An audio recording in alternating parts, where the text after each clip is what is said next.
I honestly, and you know, I never really like talking about death and things like that. But I was having this conversation not too long ago with one of, you know, our student athletes, and I told him, I said, if you were to die today, what will you be remembered for? Literally, what will you be remembered for? And what do you want to be remembered for? And so for me, you know, the legacy that I want to leave behind is, you know, I don't want to be remembered just for the guy that was the one of the all-time great hurdlers in NAIA history and went to the Hall of Fame. I want to be remembered for, you know, the guy that, you know, motivated all the way to the end. You know, tried to put these kids in position to be successful, carried himself in a manner where, you know, people looked up to that and wanted to, you know, kind of mirror that. You know, have great relationships with, you know, everybody that I come in contact with and leave a great impression with them. And I just don't want to be remembered for just the great athlete, you know, because those banners that are hanging, eventually they'll come down someday. You're not going to be always remembered for that. Now, everybody's not going to remember you just for the amount of championships you won, but they will remember what type of attitude you had. They will remember, you know, what type of relationship you had with them. Were you a jerk? Were you a nice guy? You know, those type of things. Were you honest? You know, they will remember that. And so that's what I want to be remembered for, and that's what we're trying to build the program that we have here at Southeastern.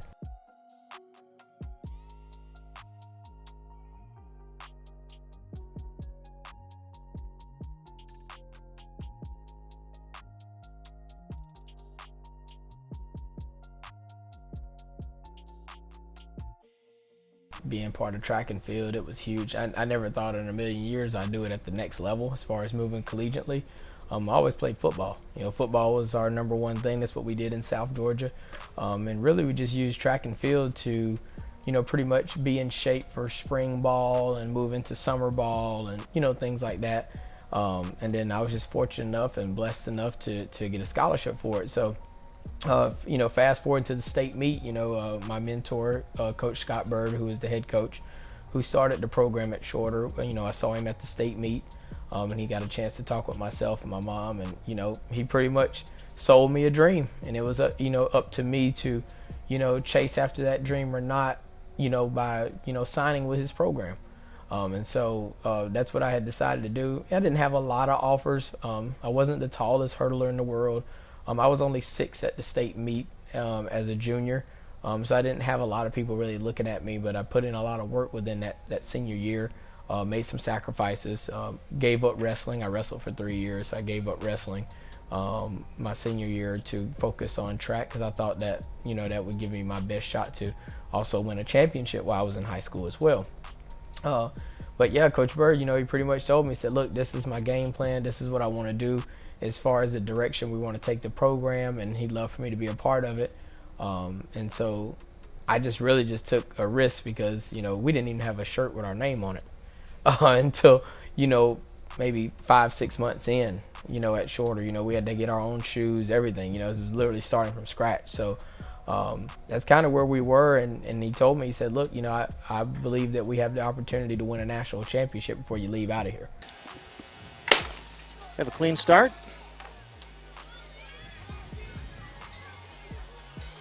Oh my, is his form outstanding. Watch him go over the hurdles. There is no bunny jumping there whatsoever. He is just stepping right over those hurdles. Fluid motion. Oh my gosh. He is wonderful to watch. We're talking about Nick Dodson of Shorter. He's in lane 3. He ought to, if you watch the other runners, they're kind of bunny hopping over the hurdles, but not him. Let's see as he goes over these last 3 hurdles if he's keeping his form. Yeah, form is still maintained. Very nice. Very, very nice form. Not surprisingly, he is just now just coasting. I put a lot of work in. There's no question. And I think a lot of it was, you know, I didn't want to go back to my hometown. I'm from a really small town called Thomasville, Georgia. It's located in southwest Georgia, just north of Tallahassee. And, you know, we've had a lot of great athletes come out of there. A lot of great athletes. You know, there was some athletes even better than me. But, you know, historically didn't have a lot of people make it out. And so that was, in the back of my head pondering as well. I didn't want to be one of those ones that look back and say, what if? I didn't want to be one of those ones that look back and say, this is what I used to do. I wanted to continue to build onto that. Also, too, I wanted to get my degree and, make my parents and my family proud. And so, me going back wasn't an option. And so that played a big part in a lot of the work that I put in preparation-wise on the track. Because I had a lot of people I wanted to make proud, but then I also have cousins and also had a little brother, people that are also looking up to me as well.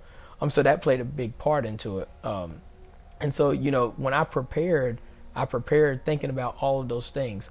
But then also, too, I had a great coach. My coach, he been around a lot of professional athletes, and, he knew his stuff, but he was an ultimate motivator.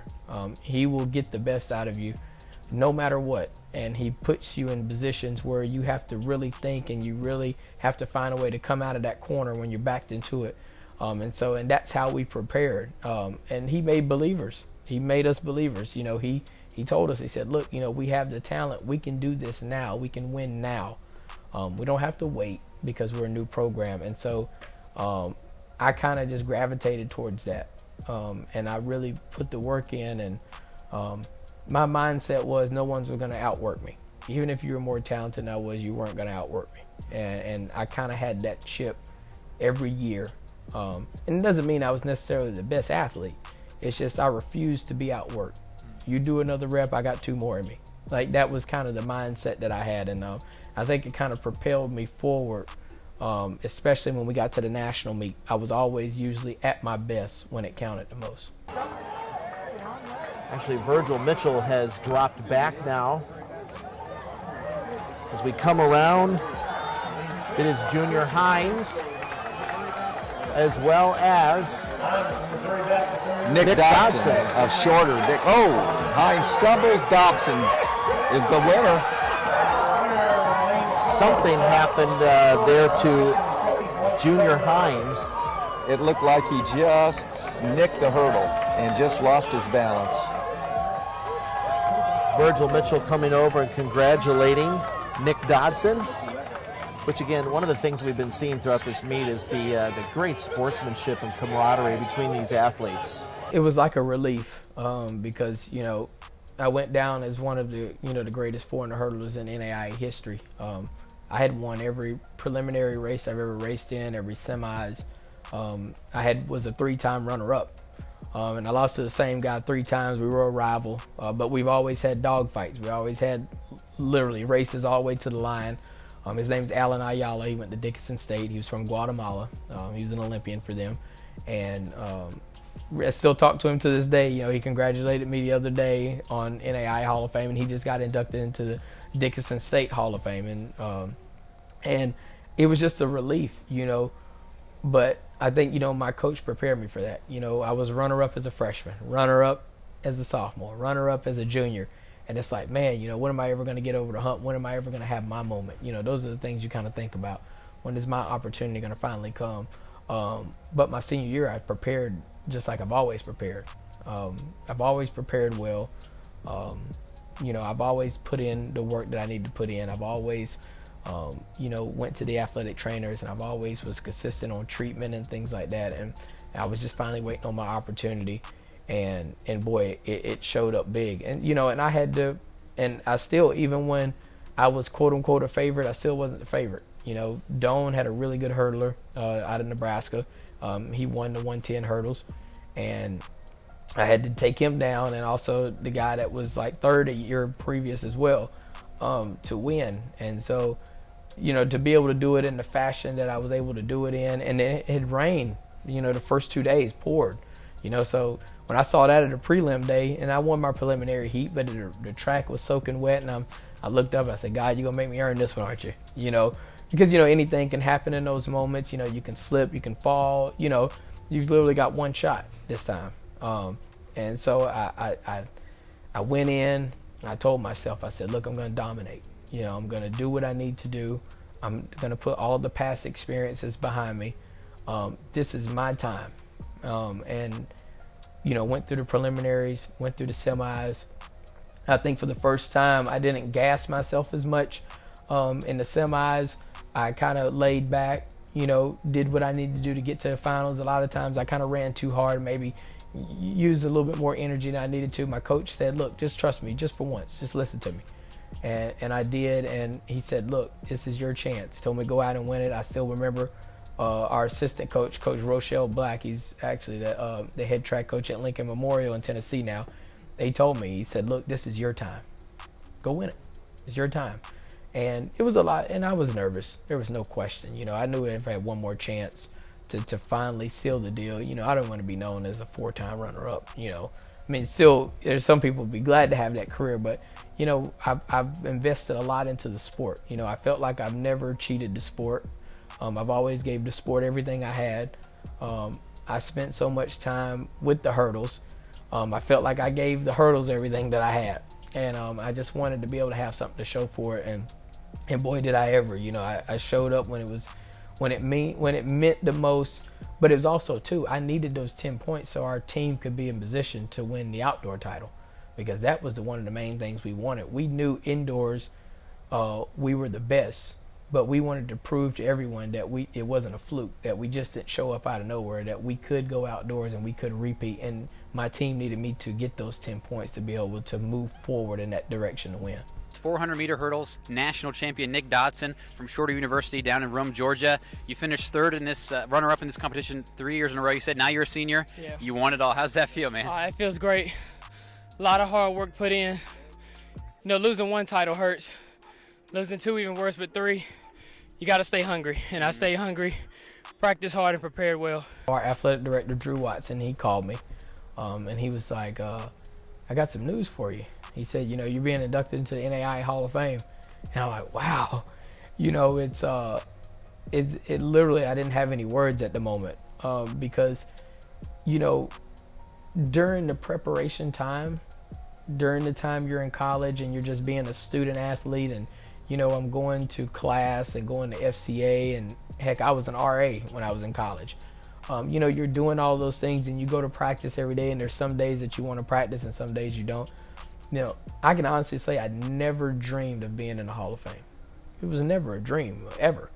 My dream was to, make it out of Thomasville, go to college, get my degree, win as many races or many championships I can possibly win, so I can have something to tell my kids one day. But then also have something that I can also use to motivate the youth and the ones coming behind me as well, to show that I can do it. I made it out X, Y, and Z. But then, to have people look at your resume on paper and say that you're worthy to go in the Hall of Fame and has such a prestigious honor, because the NAIA Hall of Fame has the best of the best in there. For our sport, there's some Olympians in there. I remember in 2010, I believe it was, I saw Brian Clay, who was the Olympic champion in the decathlon, be inducted into the NAIA Hall of Fame. He went to Azusa Pacific University at the time, while he was in college, and then he was inducted in, I think it was like 2010, I want to say. But I remember seeing it while I was at the national meet. And I never honestly said, man, I wish that could be me one day. I just wanted to just get my degree and make it out. So to have someone, look at my resume, a committee like that, and feel that I'm worthy to go into the Hall of Fame. And like I said, that honor is really prestigious because it's built on your character as well. Not just what you did, as an athlete. It's so appreciative, but it also shows you that, all hard work does bring a profit. And that's one of my, favorite Bible verses, Proverbs 14:23 is, it all does bring a profit at some time. And so it was just huge to be able to have that happen. And, I felt like it was a team award because along with my family, because there was a lot of people who invested a lot of time into me, mentors, and, guided me in the right direction so that I could be in position to be successful. And so it's just, you look back on it and you say, man, just unbelievable for that to happen, and something that I'll always remember and cherish.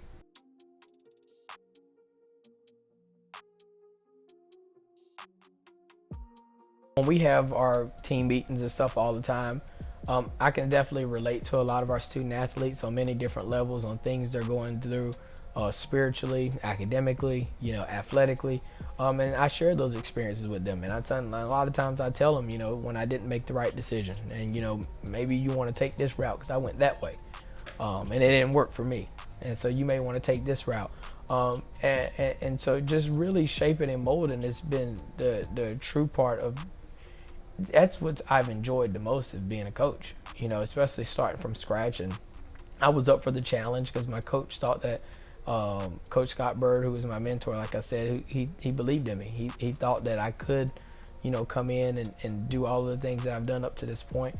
And then when I had the opportunity to come start this program here, I really took kind of the same formula he did and just added a little swagger to it and added some things that I like to do to it.